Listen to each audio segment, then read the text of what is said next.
નમસ્તે, ખેડૂત ખબર યુટ્યુબ ચેનલમાં બધા મિત્રોનું સ્વાગત છે।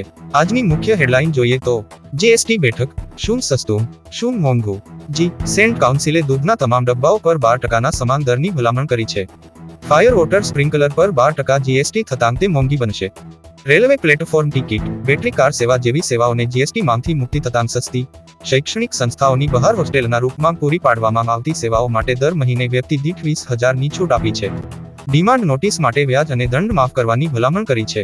ત્યારબાદ સમાચાર જોઈએ તો પેટ્રોલ સસ્તું, મોટી જાહેરાત। નાણાપ્રધાન નિર્મલા સીતારમણે શનિવારે આ વાતનો સંકેત આપ્યો છે। તેમણે કહ્યું કે કેન્દ્ર સરકારનો ઈરાદો હંમેશાથી પેટ્રોલ અને ડીઝલને જીના દાયરામાં લાવવાનો રહ્યો છે। હવે માત્ર એક જ નિર્ણય લેવાનો છે કે રાજ્યો જીએસટી કાઉન્સિલમાં સંમત થાય અને પછી નક્કી કરે કે તેઓ કયા દર માટે તૈયાર છે। એકવાર નિર્ણય લેવામાં આવે તો તે અધિનિયમમાં લાગુ કરવામાં આવશે। જીએસટીના વ્યાપમાં આવતા આ બંને ઈંધણના ભાવ ખૂબ ઘટી જશે। ત્યારબાદના મોટા સમાચારની વાત કરીએ તો આદ્રા નક્ષત્ર શરૂ।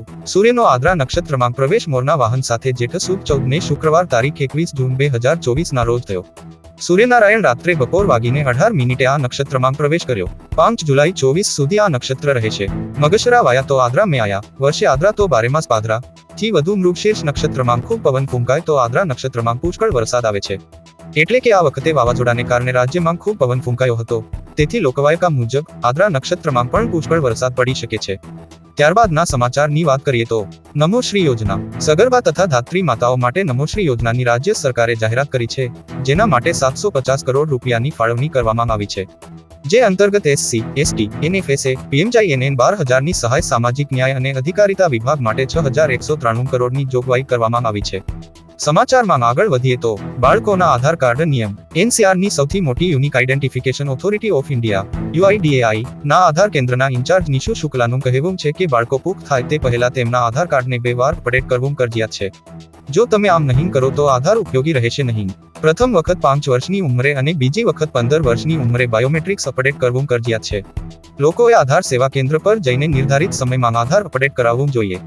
ત્યારબાદ આગળના સમાચાર જોઈએ તો ખેડૂતોને સ્માર્ટફોન સહાય। ખેડૂતોને સ્માર્ટફોન ખરીદી માટે સહાય ફોર માય ખેડૂત પોર્ટલ આગામી 18મી જૂનથી 7 દિવસ સુધી ખુલ્લું મુકાશે।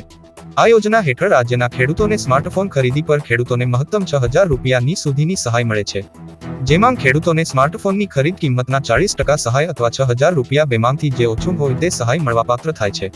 તો આ હતા આજના મુખ્ય સમાચાર। મિત્રો, ગુજરાતને લગતા મહત્વના તેમજ ખેડૂતને લગતા સમાચાર જોવા અમારી ચેનલને સબસ્ક્રાઇબ કરી લેજો અને વિડીયો ગમ્યો હોય તો વિડીયોને લાઇક કરી દેજો। નમસ્કાર।